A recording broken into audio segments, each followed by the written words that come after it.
সগুণে আসা, সেই অরূপ থেকে স্বরূপে আসা, এইটাকে বলা হয় অবতরণ। তিনি অবতার। এইরকম অনেক অবতার আছে। আর ঠাকুর মহারাজ সদ্গুরু ঠিক উল্টা, মানে পরব্রহ্ম যখন জীব রূপে লীলা করেন তাকে অবতার বলা হয়।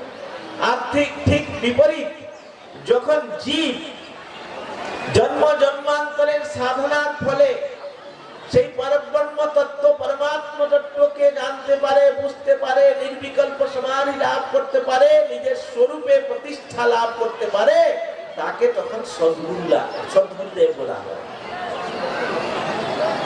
সদ্গুরুদেবকে ধরলে বেশি লাভ হয়, কারণ তিনি সেই পথ দিয়ে গিয়ে তিনি সেই পরমাত্মা স্বরূপটা লাভ করেছেন, নিজের স্বরূপে ব্রহ্মস্বরূপে প্রতিষ্ঠিত হয়েছেন, মুক্ত হয়েছেন।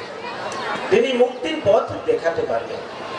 এমনি ভগবানকে ধরলেও হয় না, এই কথা নয়, এই কথা বলছি না, কিন্তু তাতে সময় বেশি লাগতে পারে। কিন্তু গুরুদেবকে ধরলে, গুরুদেবের একটা সীমিত পরিধি, তো এই জন্য গুরুদেবের কৃপাটা সহজ ভাবে লাভ করা যায়। এই জন্য গুরু উপাসনার ফলটা বেশি। ঠাকুর মহারাজ বলছেন, ইষ্ট ধ্যান অপেক্ষা, ইষ্ট চিন্তা অপেক্ষা গুরু চিন্তার ফল বেশি। কেন ফল বেশি? কারণ গুরু সাক্ষাৎ ব্রহ্মস্বরূপে প্রতিষ্ঠিত আছে। গুরুর রূপ যদি চিন্তা করি আমরা, তার যে স্বরূপ পর্যন্ত আমরা পৌঁছে যেতে পারবো। ঠিক আছে, আমি আর বেশি সময় নিচ্ছি না, কারণ আমাদের অনেক আরো মহারাজরা আছেন, তাদের কথাও আমরা শুনবো। আপনারা সবাই এসেছেন, খুব আনন্দ পাচ্ছি। আপনারা সবাই এইভাবে ঠাকুরকে ধরে রাখবেন। হ্যাঁ, ঠাকুরকে ধরে রাখলে সবকিছু পাবেন আপনারা, এইটা আমি দৃঢ় কণ্ঠে বলছি।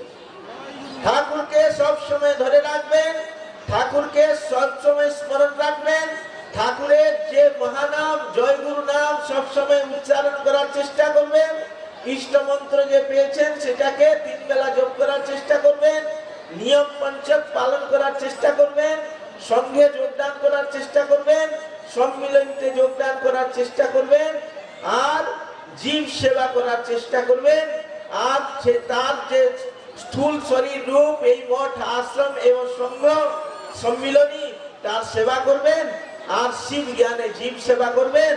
আর এই সব করতে করতে করতে করতে এইসব লীলা করতে করতে আমরা তার যে লীলাধাম নিত্য ধাম, সেই নিত্য ধামে আমরা উপস্থিত হতে পারবো, অথবা জ্ঞান লাভ করে আমরা মুক্তি লাভ করতে পারবো।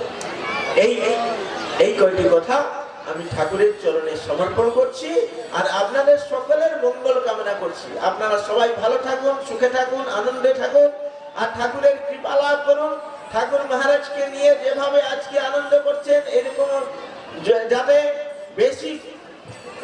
বেশিরভাগ আনন্দ করতে পারেন ঠাকুর মহারাজকে নিয়ে, সেটাই আনন্দ করুন। এই কথা কটি বলে আমি আমার বক্তব্যকে শ্রী ঠাকুর মহারাজের শ্রী চরণে পুনঃ সমর্পণ করছি। সর্বে ভবন্তু সুখিনঃ, সর্বে সন্তু নিরাময়াঃ, সর্বে ভদ্রাণি পশ্যন্তু, মা কশ্চিৎ দুঃখভাগ্ ভবেৎ। ওম শান্তি শান্তি শান্তি। হরি ওম তৎসৎ।